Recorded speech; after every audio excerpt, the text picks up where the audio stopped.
Hi, സതീഷാണേ. കൂടെ ഗൗരിയുമുണ്ട്. ഇപ്പോൾ സമയം ഏകദേശം 6 മണി, വൈകുന്നേരമാണ്. ഞങ്ങൾ രണ്ടുപേരും കൂടി നടുമറ്റം ശ്രീകൃഷ്ണസ്വാമി ക്ഷേത്രത്തിലേക്കാണ് യാത്ര. ഞങ്ങൾ താമസിക്കുന്നത് വാക്കാ സിറ്റിയാണ്. അതുകൊണ്ട് തന്നെ കച്ചറപ്പാലം വഴി മാങ്ങാത്തൊട്ടി എത്തി നടുമറ്റത്തിനാണ് ഞങ്ങൾ പോകുന്നത്. കച്ചറപ്പാലത്തേക്കാണ് നമ്മൾ ആദ്യം എത്തുന്നത്. പണ്ടൊക്കെ എൻ്റെ സ്കൂൾ ടൈമിൽ ചെറിയ തടിപ്പാലമായിരുന്നു. ഇപ്പോൾ അത് വലിയ പാലമായി. കച്ചറയിൽ എന്ന് വീട്ടുപേരുള്ള കുടുംബക്കാരുണ്ട് ഇവിടെ. അവരിൽ നിന്നുമാകാം ഈ സ്ഥലത്തിന് കച്ചറപ്പാലം എന്ന് പേര് വന്നത്. മുന്നോട്ട് പോകുമ്പോൾ നമ്മൾ എത്തുന്നത് മുനിയറക്കുന്നിലാണ്. ഇവിടെയാണ് ശ്രീ നന്ദികേശ്വര ക്ഷേത്രം സ്ഥിതി ചെയ്യുന്നത്. ഇവിടുന്ന് റൈറ്റ് തിരിഞ്ഞ് ആ കാണുന്ന വഴിയിലൂടെ ക്ഷേത്രത്തിലെത്താം. തുടർന്ന് മുന്നോട്ട് പോകുമ്പോൾ നമ്മളൊരു വ്യത്യസ്തമായ പേരുള്ള സ്ഥലത്തേക്കാണ് എത്തുന്നത്. ആത്മാവ് സിറ്റി. SSM കോളേജ് സ്ഥിതി ചെയ്യുന്നത് ഇവിടെയാണ്. കൂടാതെ ഒരു ക്ലബ്ബും രാജേഷിൻ്റെ ഒരു ചായക്കടയും ഇവിടെയുണ്ട്. വ്യത്യസ്തമായൊരു പേരല്ലേ ആത്മാവ് സിറ്റി. തുടർന്ന് മുന്നോട്ട് പോകുമ്പോൾ കാന്തിപ്പാറ പള്ളിയിലേക്കും സ്കൂളിലേക്കും പ്ലെയിൻപാറയിലേക്കും ഒക്കെ നമ്മൾ പോകുന്ന വഴികളുണ്ട്. അത് നമുക്ക് മറ്റൊരു വീഡിയോയിൽ സംസാരിക്കാം. ഈ പൊക്കന്താടിപ്പാറയും പിന്നിട്ട് നമ്മൾ ചെല്ലുന്നത് മാങ്ങാത്തൊട്ടിയിലേക്കാണ്. ഒരു വില്ലേജ് ഓഫീസും യൂണിയൻ ബാങ്കും സർവീസ് സഹകരണ ബാങ്കും കൂടാതെ നിരവധി വ്യാപാര സ്ഥാപനങ്ങളുമുള്ള ഒരു സിറ്റിയാണ് മാങ്ങാത്തൊട്ടി.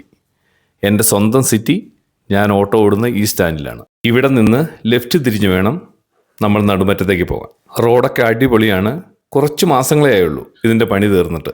ഇവിടെ നിന്ന് കുറച്ച് മുന്നോട്ട് ചെല്ലുമ്പോൾ ലെഫ്റ്റ് സൈഡിലേക്കായിട്ട് മുകളിലേക്കൊരു വഴിയുണ്ട്. അതാണ് നമ്മുടെ സ്വന്തം മാങ്ങാത്തൊട്ടി ശ്രീ മഹാവിഷ്ണു ക്ഷേത്രത്തിലേക്കുള്ള വഴി.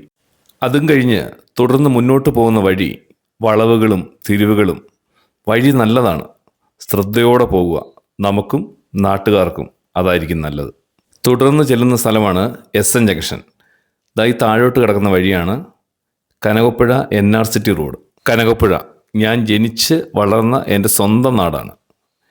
ഈ ജംഗ്ഷനിൽ നിന്ന് ഇനി നമ്മൾ മുന്നോട്ട് പോകുന്നത് നേരെ നടുമറ്റത്തേക്കാണ്. മുന്നോട്ടുള്ള വഴിയും തുടർന്ന് കാണുന്ന വലിയ പാലവും കാണുമ്പോൾ ഈ വഴിയുടെ പഴയ അവസ്ഥ നമുക്ക് ഓർമ്മ വരും. ആ നിമിഷം മണിയാശാനൊരു നന്ദി പറയും നമ്മൾ. അതറിയണമെങ്കിൽ അവിടെ താമസിച്ചവർക്കും അതിലെ സഞ്ചരിച്ചവർക്കും മാത്രമേ അതിൻ്റെ ദുരിതം മനസ്സിലാവൂ.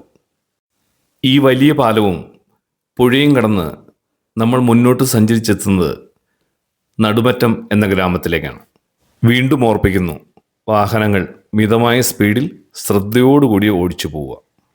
മുന്നോട്ട് ചെല്ലുമ്പോൾ നമ്മൾ ചെല്ലുന്നത് രാജക്കാട് രാജകുമാരി പൂപ്പാറ റോട്ടിലേക്കാണ്.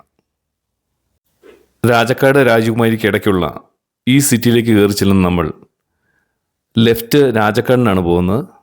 നമ്മൾ തിരിയേണ്ടത് റൈറ്റ് രാജകുമാരി റൂട്ടിലാണ്. കുറച്ച് മുന്നോട്ട് ചെല്ലുമ്പോൾ വലതുവശത്തായി ക്ഷേത്രത്തിൻ്റെ കവാടം കാണാം. നമ്മൾ ആ വഴിയാണ് മുന്നോട്ട് പോകേണ്ടത്. ഇനി പോകുമ്പോൾ താരതമ്യേന വീതി കുറഞ്ഞ വഴിയാണ്. എങ്കിലും കുഴപ്പമില്ലാത്ത ഒരുവിധം നല്ല വഴി തന്നെയാണ്. ഈ വീടിൻ്റെ മതിലിൻ്റെ സൈഡിലൂടെ മുകളിലേക്കൊരു റോഡുണ്ട്. അതാണ് ക്ഷേത്രത്തിലേക്കുള്ള വഴി. കുത്തനെയുള്ള കയറ്റമാണ്. അത് കയറി വരുന്നത് ക്ഷേത്ര അങ്കണത്തിലേക്കാണ്. ആലും ആൽത്തറയും അതിനു പിറകിലായി ശ്രീകൃഷ്ണസ്വാമി ക്ഷേത്രവും നമുക്ക് കാണാം. കുത്തനെയുള്ള കയറ്റം കയറി നമ്മൾ മുകളിലേക്ക് എത്തിയാൽ ഒരു രക്ഷയുമില്ലാത്ത കാഴ്ചകളാണ്. അതിഗംഭീരമെന്നേ പറയാനുള്ളൂ. അങ്ങ് അകലെ കാണുന്ന മലനിരകളും താഴെ കാണുന്ന പാറക്കൂട്ടങ്ങളും, അതിനിടയിലൂടെ അങ്ങ് അകലെ മാങ്ങാത്തൊട്ടി ശ്രീ മഹാവിഷ്ണു ക്ഷേത്രവും നമുക്ക് കാണാം. കൂടാതെ നല്ല തണുത്ത് വീശിയടിക്കുന്ന കാറ്റും.